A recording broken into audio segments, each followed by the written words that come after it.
Last episode, we saw Jinu beating up Simpson when Dabin suddenly appeared and saw a honey badger standing behind Jinu. Seeing this, Dabin became totally smitten with Jinu. Now, at the beginning of today's episode, we get to know more about the honey badger. The honey badger is awesome. This badger is no joke. From its name, you'd think it's cute, but nope. It even preys on cobras. Guinness lists it as the most fearless animal. It'll pick a fight with a lion just because it's pissed off. Win or lose, it doesn't care. It's all about living the my way life. Isn't it just awesome? Dabin actually watched all of this on TV when she was just 7 years old. Now, in the present, she sees the same honey badger behind Jinu, the one she used to see in the past with Anchiol. Dabin has no idea that the current Anchiol, who she sees the badger with, is actually future Anchiol trapped inside Jinu's body. Jinu gets annoyed at Dabin and snaps, "Come here, dumb birch." Dabin thinks, "Coming from Jinu? This loser?" She shouts back, "What, birch? I can't believe this. You called me a birch." Jinu glares at Dabin angrily, and Dabin starts to blush because she's already starting to like him. So instead of being mad, she takes Jinu's words to heart. After this, we see in the next scene, Anchiol was walking and thinking, "Park Dabin. I thought she'd spread rumors, but nothing has happened. Why?" While walking, he accidentally bumped into Dabin. Without looking,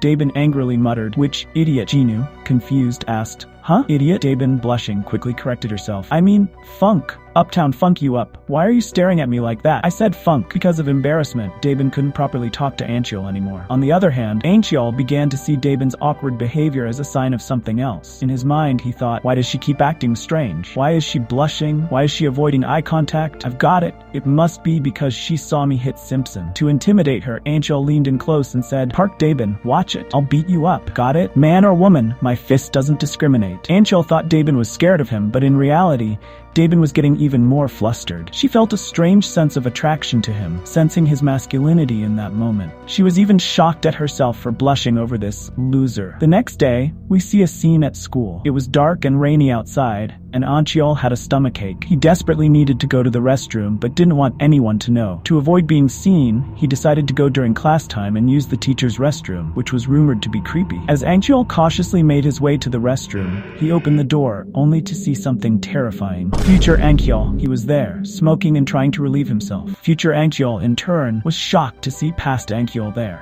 However, both of them had similar thought processes, which explained why they ended up in the same place. Future Anchiol had forgotten that if he could come there, his past self could do the same. The mischievous Anchiol, always followed by that annoying bug, suddenly grabbed Future Anchiol's neck and tried to knock him out for no apparent reason. But here's where the twist comes in. The one who actually entered the restroom wasn't Future Anchiol. It was the chubby guy who always hung around Future Anchiol. The creators of this manga cleverly mislead the audience, making it look like Future Anchiol went to the restroom. So the one lying unconscious and half naked in the restroom wasn't Future Anchiol. It was the chubby guy. As people walked by and saw the scene, they couldn't help but laugh hysterically at the sight. The fat kid shared all his sorrows with his friend, Jinu Kim. Jinu, who was actually Anchiol himself, was surprised and said, "Don't lie, you weeb. When did I do that?" Suddenly, while crying, the fat kid said, "Not you, John Anchiol. It must have been a prank.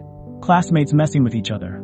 I'm sure they'll forget. Who would remember something like that?" Hearing this, Future Anchiol thought, "I can't believe it. Are you saying I did that?" The fat kid continued, "I just want to attend school normally and not be bullied, just like other kids. I'm trying my best, but it's no use. Sorry for ruining the mood. Still, let's hang in there. Despite everything, I'm glad I have you, a friend I can confide in." Imagine how Future Anchiol must have felt hearing these words. On one hand, he felt pity for the fat kid. On the other hand, he couldn't understand why he himself treated the fat kid that way in the past. It felt like life was playing a strange game with him. Meanwhile, past Anchiol was surprised to see the fat kid. But just then, past Anchiol came up from behind and grabbed Future Anchiol's neck for no reason. Within 5 seconds, Future Anchiol lost consciousness, essentially from himself. Think about it. If you went back in time and became annoyed with your own self, how would that make you feel? This is why a wise person once said, "Don't be so terrible that you can't even tolerate yourself." After Future Anchiol fainted, he woke up in a dark place. Clutching his neck, he struggled to get up and said, I fainted again. That annoying back choke. Seriously." Anchiol knew very well that when he was in this place, someone could hear him. That's why he smiled and said, Kim Jin woo woo. "You call this a curse? It's not a big deal though. I see. Cat got your tongue? You're frustrated. Things aren't going your way, right? Simpson's worried I'll ruin his reputation, so he's on my side. Park Dabin is so scared of me that she can't even start rumors. If I use those two, stopping any incident at school is a piece of cake. Just give up now, and lift the curse. But then Jinu Kim starts laughing and says, if you use those two, what? Any incident at school? You said? When did I ever say that the incidents that ruined my life only happened at school? You don't remember? You know very well you guys didn't just bully me at school. Ancheol exclaims. What? Then you're saying the first incident happened outside of school? Jinu replies, yeah, I'm not telling you. Stop it if you can. In the next scene, we see future Ancheol following his past self, thinking, you said the first incident might not be at school? If not at school, then where? In high school, I spent all my time training. See, he's going to the gym. Do I have to monitor him even at the gym?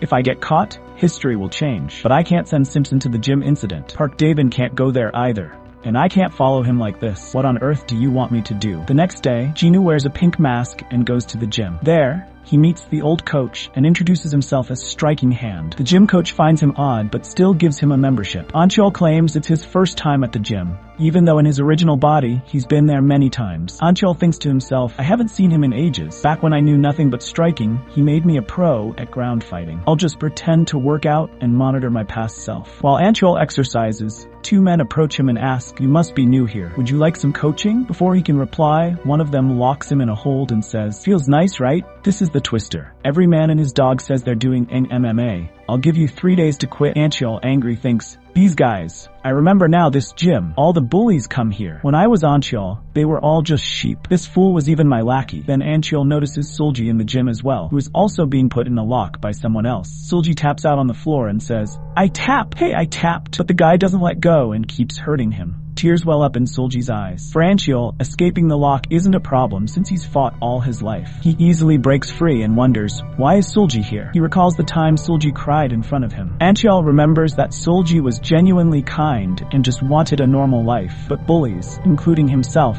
used to torment him. The guy who locked Ancheol asks, what, are you next? Ignoring him, Ancheol reaches out to Sulji and says, let him go, you jerk. Ancheol has now taken a stand against the gym bullies, risking trouble for someone he once bullied himself. This manga concept deeply resonates with me because it carries an important lesson. No matter who we are, we should be good enough to treat others kindly, even those like us. If you can't even get along with someone similar to you, what is the purpose of your life? Somehow, I can relate Ancheol's story to my own school life, which makes this manga even more meaningful to me. If you'd like me to continue this manga, please give this video a like. See you in the next one. Goodbye for now.